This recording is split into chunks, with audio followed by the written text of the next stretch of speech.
hear all the time about women being denied access to positions of power, and that's the consequence of prejudice and oppression. It's like, yeah, everything is caused by the same thing first. Right, you have got one causal principle. Wonderful. Now you're a philosopher. You can figure out everything with it. It's like the law firms cannot keep their women in their 30s. They all leave. Why? Because the women hit 30, they're brilliant, conscientious, intelligent. They were deadly in high school, deadly in university. They nailed law school. They whipped through their articling. They made partner by the time they were 30. It was like they're in a rocket to the top position. What do they find when they get there? 80-hour work weeks, right? Because that's one of the things you want to think about. You know, you think that the people who run things are sitting at home smoking big cigars and like telling their minions what to do. It's like, that's like the 1920s millionaire that's on the cover of the Monopoly game. That's no sociological analysis. I know lots of people like that, and they work all the time, from the second they wake up to the second they go to sleep. And they don't just casually work, you know, because I know some of you go to the library for 6 hours and you say, well, I studied in the library for 6 hours. Like, no, you didn't. You studied for half an hour. And you had coffee and you looked through Facebook and, you know, you went home and you said, well, I studied for 6 hours, and you're happy about it. But you know bloody well you didn't. Partly because you can't. You know, I can only read for about 3.5 hours till I'm done. And I'm pretty good at it. So these people who are running things, there's corrupt people, obviously, but the vast majority of them, first, are self-made, and second, they're so bloody efficient and smart, you cannot believe it. And they work 80 hours a week. And most of them happen to be men.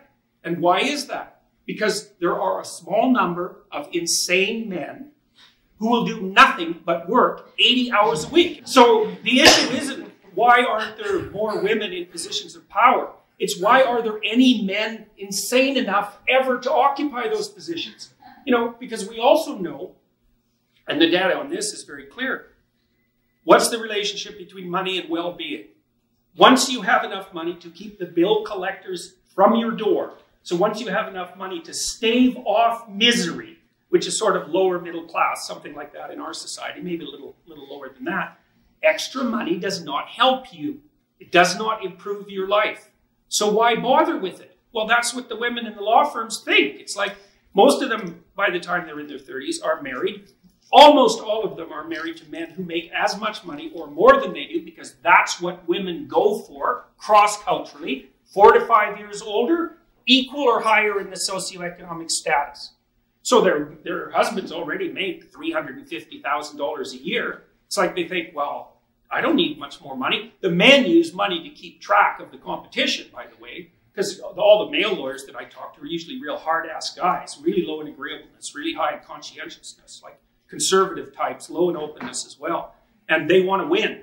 And the reason they care about their damn bonus at the end of the year isn't even so much because of the money, it's because they got a much bigger bonus than the other son of a sitting beside them, and they're happy about that. So there's a real brass knuckles competition that drives these sorts of things. But we get things backwards so often in psychology and in sociology. It's like not why there aren't more women in positions of power. It's why do any men want those positions? You just have no idea the amount of responsibility that comes along with that. And you think, well, they get a lot of money. It's like, what makes you think that's such a good thing? You know, like if you're half crazy and you have a lot of money, you're going to be crazy a lot faster, I can tell you that, because it frees you from all sorts of constraints. You know, we know the data on lottery winners. They're no happier a year later, and some of them are done, especially if they had like a bit of a cocaine problem to begin with, because, you know, being broke stops you from dying if you're a cocaine addict. You get enough money and away you go. And you think to yourself, you know, you've got all sorts of bad habits and weirdnesses. If somebody dumped an infinite amount of money on you, what makes you think you would unravel completely? It's highly probable. So it has nothing to do with masculine structures of value. It's all the foolish ideas.